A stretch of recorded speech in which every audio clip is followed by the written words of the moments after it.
नमस्कार साथियों, आज की बात डॉक्टर आलोक यादव के साथ में आपका पुनः एक बार स्वागत है। मैं अपना विषय प्रारंभ करूं उससे पहले मैं उन सभी लोगों को बधाई देना चाहता हूं जिन्होंने लॉकडाउन 2 का बेहतरीन पालन किया है और उस पालन के कारण ही हम लोग ग्रीन, ऑरेंज और बहुत कम रेड जोनों में हम लोग पहुंच गए हैं और 4 तारीख के बाद बहुत आपको रियायतें शासन के द्वारा भी मिलने जा रही हैं। ये बधाई मैं आपको इसलिए दे रहा हूं कि ये वास्तव में इस लड़ाई को आपने लड़ा।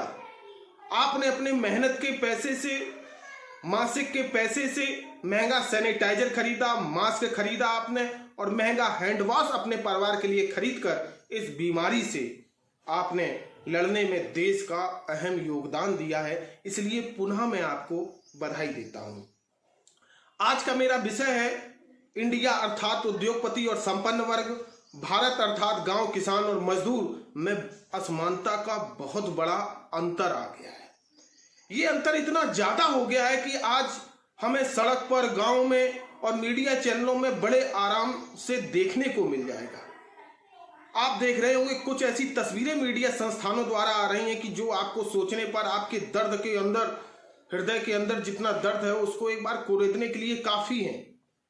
आपने देखा होगा कि शहरों में बहुत सारे मजदूर, उनके परिवार ऐसे हैं जहां उन तक भोजन सही से नहीं पहुंच पा रहा है, वो भूखे हैं, अपने गांव की ओर वापस लौटना चाहते हैं। आपने 1-2 दिन पहले ऐसी तस्वीर देखी होगी कि जहां 400 किलोमीटर पैदल चल चुकी महिला अपने बच्चे के साथ अपने गांव वापस जा रही है। आपने कल की तस्वीर देखी होगी जहां एक सीमेंट के मिक्सर में, जिसमें बहुत कम जगह होती, 18 मजदूर छिपकर, कोई पाप नहीं कर रहे थे, अपने गांव की ओर जा रहे थे। आपने ऐसी बहुत सारी तस्वीरें देखी होंगी जिनमें मजदूर असहायता के कारण, अपनी पीड़ा वंचना के कारण, कोई ना सुनने के कारण अपने गांव की ओर जा रहा है। असमानता मुझे यहां पर दिखती है। लॉकडाउन प्रथम प्रारंभ होने से पहले एरोप्लेन द्वारा विदेशों में बसे और छात्र हमारे जो पढ़ रहे थे उनको लाने के लिए प्लेन गए और उनको ले आए। बहुत अच्छा काम किया भारत का भविष्य।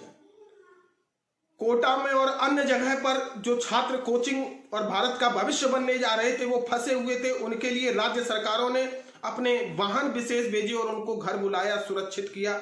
बहुत अच्छी बात है, भारत के भविष्य।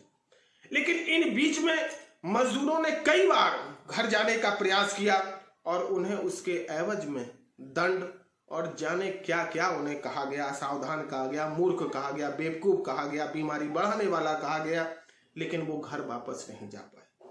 अंततः जब सरकार ने ये फैसला लिया कि उन्हें हम घर वापस भेजेंगे, तो आज इतने वाहन उपलब्ध नहीं है, उनसे वाहनों का कहीं कहीं किराया भी लिया जा रहा है और कई प्रकार की परेशानियां उनके सामने आ रही हैं जो ये सोचने पर विवश कर देती हैं कि क्या वो भारत के हमारे नागरिक नहीं हैं?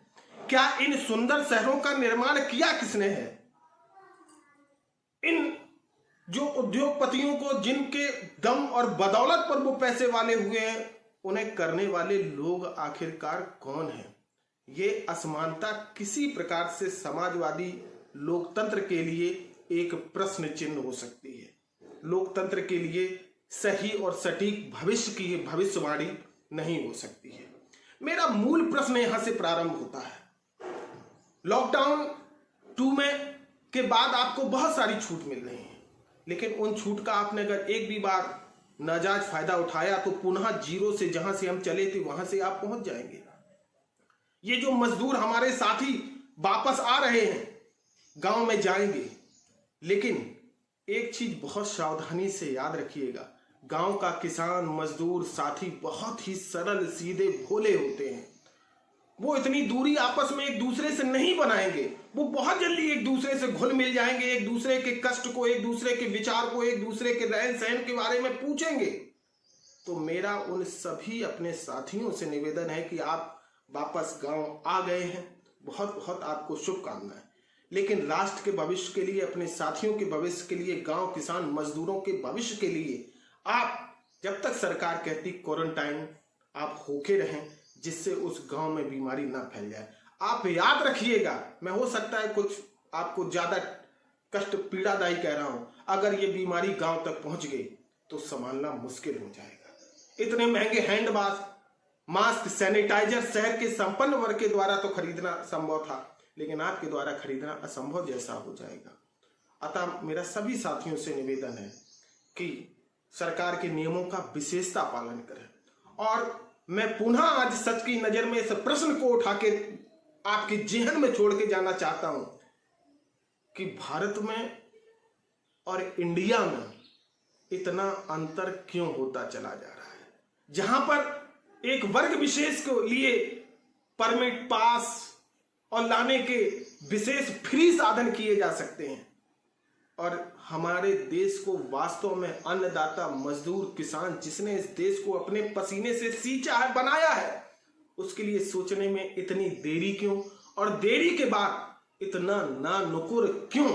आखिरकार ये देश गांव का है, किसानों का है, मजदूरों का है या उद्योगपतियों का है? हमें इस बारे में सोचना पड़ेगा।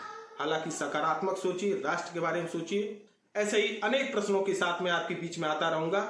आज तक के लिए हमें विदा दीजिए। नमस्कार।